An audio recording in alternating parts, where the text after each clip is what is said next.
আমার বড় ছেলে মারা যাওয়ার 14 দিনের মাথায় আমার ছোট ছেলের ক্যান্সার ধরা পড়ে 3rd স্টেজে।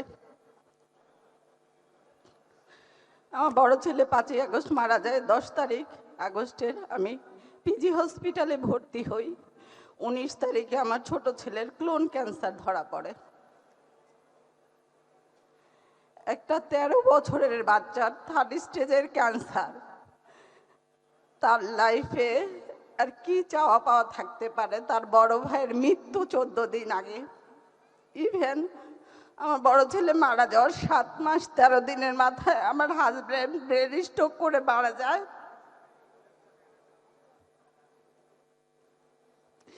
2025-এর মার্চের 18 তারিখ 17 রোজায় লাইফের এই পর্যায়ে আমি আমার ছোট ছেলের হারানোর আর কি আছে?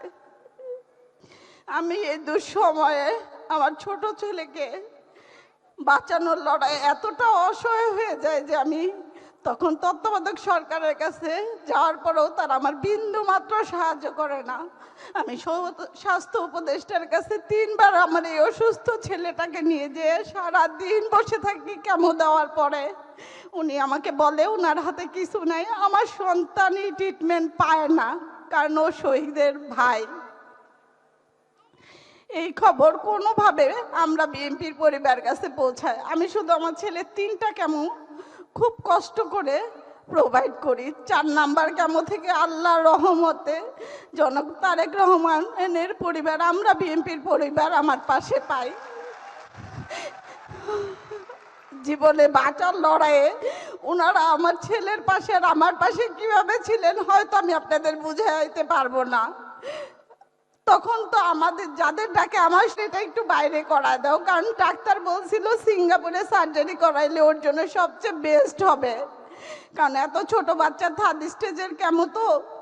আমি এমন কোনো দরজায় নাই যে নক করি নাই, কিন্তু আমি বিএনপি যে আমার পাশে পাবো আমার কখনো ওনাদের খুঁজতে হয় না, ওনারা নিজেরা আমার উইলিংলি আমার পাশে ছিলেন। জনাব তারেক রহমান বর্তমানে প্রধানমন্ত্রী, উনি লন্ডন থাকা অবস্থায় আমার জিসানের খোঁজ খবর নেন, ওর জন্য গিফট পাঠান এবং উনি শুধু আমাকে বলেন জিসানকে বলবেন শক্ত থাকে, জিসানের জন্য যা করা লাগে আমি আমার সামর্থ্য অনুযায়ী করব। উনি শুধু মুখে কথাটা বলেন নাই, উনি প্রমাণ করে দেখাইছেন। আমার ছেলে 2টা সার্জারি হয়েছে, গত বছর 8 তারিখ ওর 2nd সার্জারি হয়েছে।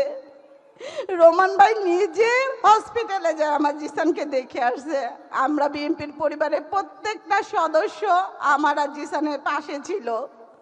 আমি ওনাদের কৃতজ্ঞতা বলে শেষ করতে পারবো না। আমার বিশ্বাস আমরা যে শহীদ পরিবার আছি ইনশাল্লাহ শুধু সময়ের ব্যাপার, ওনারা আমাদের পাশে থাকবেন।